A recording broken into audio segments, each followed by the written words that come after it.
Bonjour, pour nous parler de l'actualité du pôle études du Césaire, Georges Jérôme est avec nous. Georges Jérôme, bonjour. Bonjour. Vous présidez la commission environnement et transition énergétique du Césaire et nous arrivons quasiment au terme de cette mandature. Après 6 ans de présidence de commission environnement et transition énergétique, vous avez rendu 10 avis, 2 contributions. Sur quelle thématique principalement la commission a-t-elle travaillé, Georges Jérôme ? Alors, en ce qui concerne les contributions, on a donc travaillé jusqu'à un passé proche sur 2 contributions. L'une qui concerne la ressource en eau, en lien avec l'urgence climatique, et la deuxième qui est liée aux problèmes spécifiques de la pollution de l'air, donc eau et air. La troisième contribution dont vous allez certainement vouloir qu'on parle, c'est la biodiversité, mais on y reviendra. Ça, c'est pour les contributions.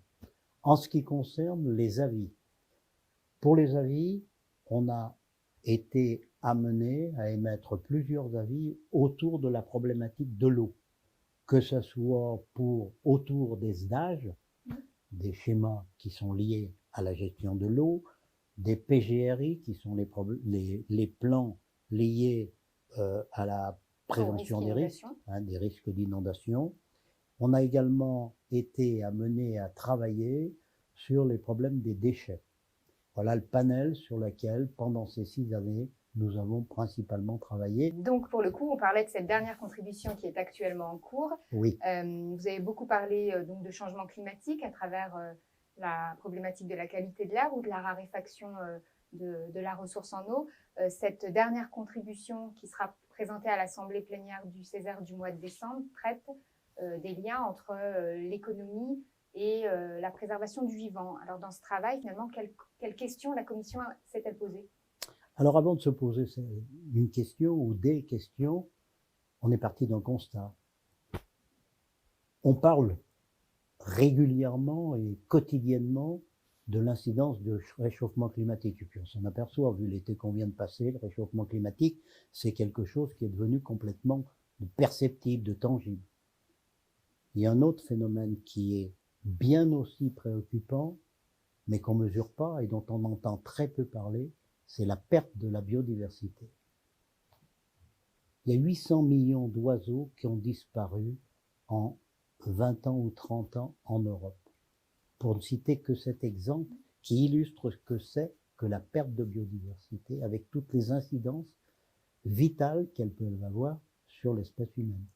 Dans l'ensemble de ces travaux, Georges Jérôme, si vous deviez retenir l'un d'entre eux qui vous a le plus marqué, ce serait lequel et puis pour quelle raison ?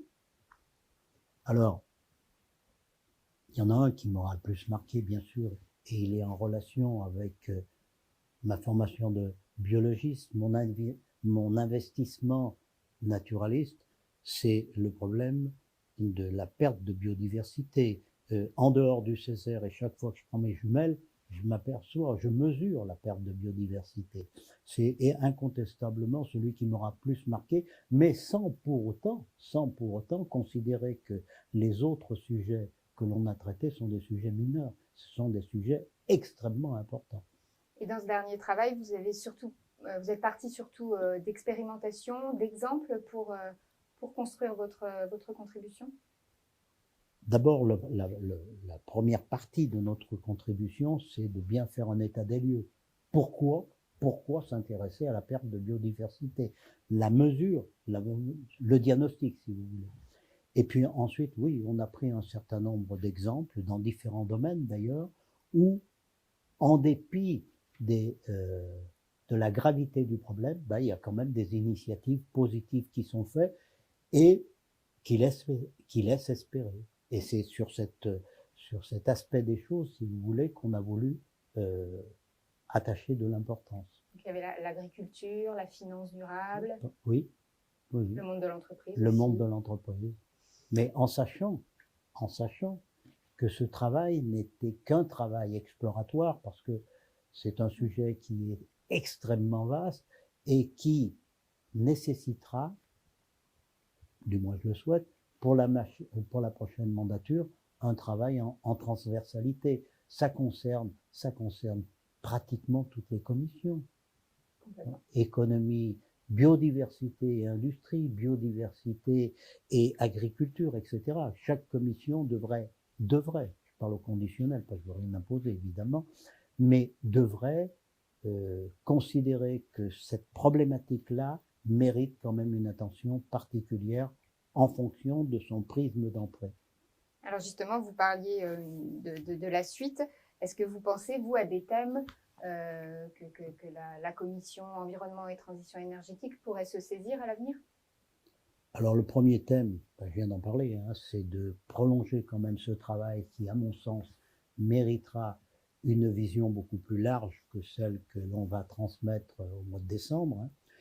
Mais pour le reste, non, je suis pas visionnaire et je m'arroge pas comment dire, je veux pas être doctoral en disant, ben, vous qui allez arriver, faites ceci ou faites cela. Non, non, non. J'ai confiance en l'intelligence collective et les sujets importants qui arriveront mériteront d'être traités. Alors, au moins un petit message, si vous aviez un à transmettre aux futurs conseillères et conseillers de cette commission, ce serait lequel? Vous avez choisi de travailler au sein de la commission 2. C'est une commission qui va traiter de problèmes environnement, transition énergétique. Le message que j'aurais à faire passer, c'est de dire attention, c'est pas des choses où on vient, on s'assoit et on écoute. Non, c'est une commission où il faut participer parce que les enjeux sont trop importants. Alors, merci beaucoup, Georges-Jérôme. On peut retrouver l'intégralité de vos travaux, contributions et avis sur le site internet du Césaire. Et merci encore de nous avoir consacré cet entretien. Ça a été avec plaisir.